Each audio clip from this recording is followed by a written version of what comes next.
This is Romeo and Juliet, Act 3 in 4 minutes or less. Act 3 starts with Benvolio and Mercutio hanging out in the streets of Verona.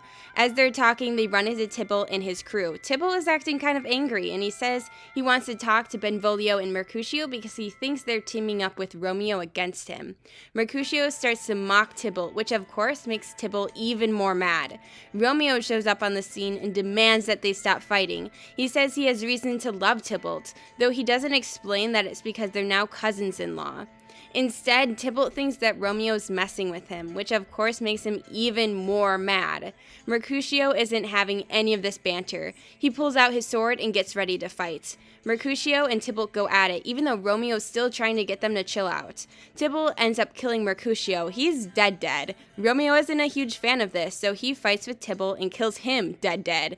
People start to gather a crowd, so Benvolio sends Romeo away. The prince decides that because Romeo took the law into his own hands, he'll be exiled.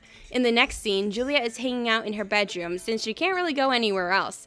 Nurse pops in ranting about how he's dead. Juliet goes berserk thinking she means Romeo, but the nurse corrects her, saying Tybalt is dead by Romeo's hand, and breaks the news that now Romeo has been exiled from Verona. Juliet is bummed out because she and Romeo had plans to hang out with each other the next night.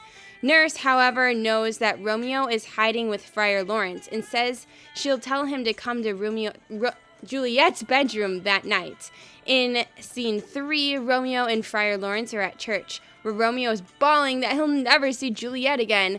The friar tries to comfort him, but Romeo falls over and weeps on the floor. Just then, the nurse shows up. Romeo thinks Juliet must hate him for being a murderer, but nurse says that Juliet still loves him. Friar Lawrence says that Romeo should go visit Juliet that night and leave Verona in the morning until things settle down. Romeo, suddenly happy and not crying anymore, thinks that's a great idea and goes to see Juliet. In the next scene, back at Juliet's house, Lord and Lady Capulet make plans for her to marry Paris on Thursday. Paris says he's free on Thursday and can't wait to marry Juliet. In the next scene, that night, Romeo and Juliet are hanging out in Juliet's room. They notice the sun is starting to come up and play the 16th century version of No, You Hang Up First, until the nurse comes in saying that Lady Capulet is coming up to see Juliet. Juliet tells Romeo that he really has to go now, and as he's leaving, Juliet says that Romeo looks pale as the grave, to which Romeo replies that she does too, and it must be because they're just so sad. He leaves just in time. Juliet's mom comes up and tells her she's going to marry Paris, even though Juliet's mom has no clue that Juliet has already married Romeo. Juliet says she hates Paris and will not marry him. Lady Capulet said Juliet doesn't really have much choice, and leaves.